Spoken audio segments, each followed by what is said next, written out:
terus masuk rumah nggak bentak-bentak juga, anjing tetap akan tidur di tempat itu sebab dia tahu bosnya lagi punya duit. Tapi kalau bosnya turun buka pintu mau jerer gitu menutupnya, terus masuk pintu rumah gerak gitu, anjing langsung ngeloyor masuk bawah kolong meja karena dia tahu lagi nggak punya duit ini. Setuju nggak pendapat ini? Loh, saya tanya kok sama malu-malu. Setuju tidak? Nah, begitu pula mama. Anak-anak lagi belajar, toto denger mama pulang. Kalau mama pulang nyanyi-nyanyi manis-manis, anak tahu lagi punya duit. Tapi kalau pulang terus bentak-bentak, kenapa lu nggak kotor semua ini? Ikan kerja apa kamu jadi? Wah, aku nggak punya duit ini, nggak punya duit. Saudara, ayo kita jujur, kira-kira kita begitu enggak? Maka itu sering-seringlah nggak punya duit. Lu kok nggak amin? Lu kenapa harus sering-sering nggak punya duit? Jawab. Kenapa kita harus sering-sering nggak punya duit? Coba jawab. Supaya kita terbukti sukacitanya karena apa? Kalau saudara terus punya duit sepanjang masa, sulit untuk mengetahui, sulit. Saudara, jadi kita melihat bagaimana uang itu sangat menentukan dalam hidup kita, bukan pengampunan dari Tuhan. Nah, pertanyaannya sekarang, kalau begitu iman Kristen kita selama ini itu dasarnya apa? Jawabannya apa? Uang.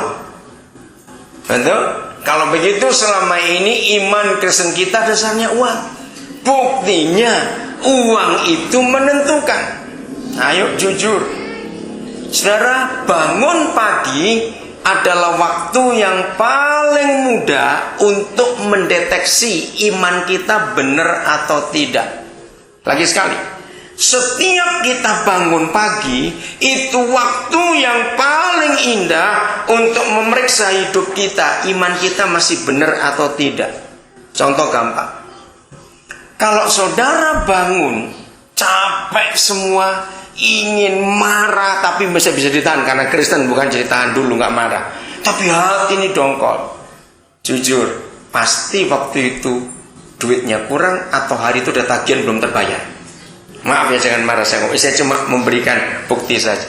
Nah, kalau saudara bangun pagi sambil ngeluruskan pinggang, puji Tuhan kok baik, itu pasti duitnya lagi banyak. Loh, serius ini. Besok pagi bangun periksa. Saudara, ternyata uang itu betul-betul sangat berkuasa dalam hidup kita. Saya mau tunjukkan fakta ini. Apa yang anak saya finish tadi katakan itu betul sekali. Kita buka Matius 28. Matius 28 bahwa kekuatan uang itu setara dengan kekuatan Roh Kudus. Matius 28. Maka itu kalau kita nggak pernah menang dengan uang, saudara dan saya belum layak disebut Kristen. Jadi satu-satunya cara untuk kita menang dengan uang, harus latihan sering tidak punya uang. Nggak amin lagi. Sulit, yang sudah tanjur kaya sulit untuk belajar sering nggak punya uang itu. Masa deposito mau dihabiskan semua? Nah, itu repotnya.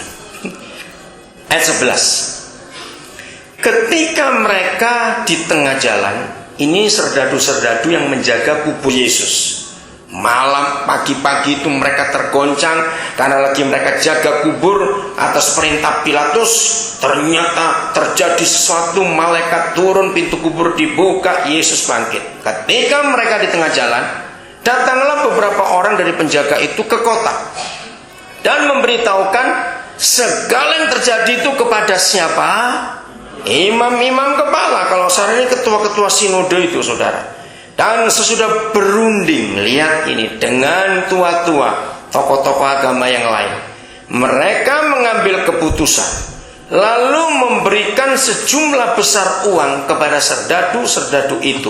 Garis bawahi, imam-imam kepala, hamba-hamba Tuhan hebat ini memberikan sejumlah besar uang kepada serdadu-serdadu itu dan berkata, lihat ini, kamu harus mengatakan bahwa murid-muridnya datang malam-malam dan mencurinya ketika kamu sedang tidur. Ayat 14. Dan apabila hal ini kedengaran oleh wali negeri, kami akan berbicara dengan dia. Karena sesi militer, bukan? Kalau sampai anak prajurit bohong, komandan akan urusan dengan mereka.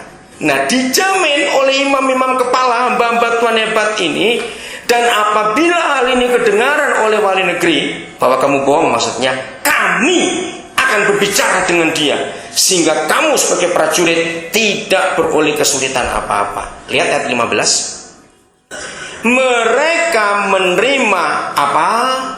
Uang itu dan berbuat seperti yang dipesankan kepada mereka. Ini yang ngeri. Dan cerita ini tersiar di antara orang Yahudi sampai kapan? Sekarang. Betulnya sekarang itu sampai sekarang. Orang Yahudi nggak ada yang percaya Tuhan Yesus bangkit. Yang mereka percaya muridnya curi malam-malam. Saya ajak saudara ke perjanjian lama. Siapa masih ingat segala sesuatu yang dikerjakan Bapa di surga, mujizat-mujizatnya di perjanjian lama? Ya, contoh yang paling gampang. Waktu kelompok Nabi Elisa masuk ke Yeriko, airnya bagaimana? Masih ingat waktu itu airnya bagaimana Yeriko? Airnya pahit, airnya beracun, sampai ibu hamil minum pun keguguran. Lalu Nabi buat mujizat, lalu airnya bagaimana? Sehat sampai masa lupa. Sampai kapan? Sampai hari ini. Dan betul itu terjadi. Jadi orang-orang Palestina, sekarang Yeriko milik Palestina, sampai hari ini minum dari mata air yang disehatkan oleh Elisa berapa ribu tahun yang lalu. Nah, ini contohnya. Jadi apa saja yang Papa kerjakan di perjanjian lama, apa saja, itu selalu ada akhir kata, dan hal ini ada sampai hari itu, sampai hari ini. Betul tidak, saudara? Nah, sekarang kita ayo pakai ilmu matematika atau ya ilmu eksak. Kalau garis A B, ya itu sama dengan garis CD, berarti AB sama dengan CD. Nah, lihat ayat ini. Kalau yang dikerjakan oleh Bapa di surga itu selalu ada sampai hari ini, dan ternyata yang dikerjakan uang juga ada sampai hari ini, berarti kuasa Tuhan dengan kuasa uang itu, cepat jawab, sama. Hati-hati orang Kristen yang mata duitan. Ngeri, saudara. Maaf, kalau saudara melihat gereja besar, megah, jemaatnya banyak, maaf ya, jangan anggap itu pekerjaan Roh Kudus. Loh, kok bisa? Ini ayatnya. Kalau gereja itu punya uang, bisa buat akustik yang menarik sehingga sampai ke telinga hertznya dan amplitudo desibelnya itu pas di kuping, orang akan betah duduk di situ.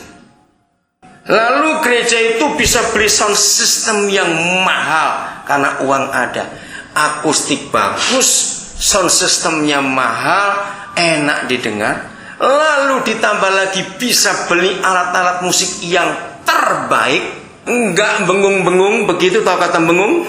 Ya, enggak ada gangguan, saudara. Lalu ditambah lagi gereja itu bisa gaji pemain-pemain musik hebat. Secara psikologi, yang belajar ilmu jiwa akan tahu, jiwa manusia itu kalau diiringi musik akan teduh. Musiknya bagus, alat yang main bagus, alatnya bagus, sound system bagus, akustik bagus. Maaf, maka orang akan betah. Maka itu kita harus membedakan. Gereja yang banyak uangnya semuanya bisa dibeli, maaf ya,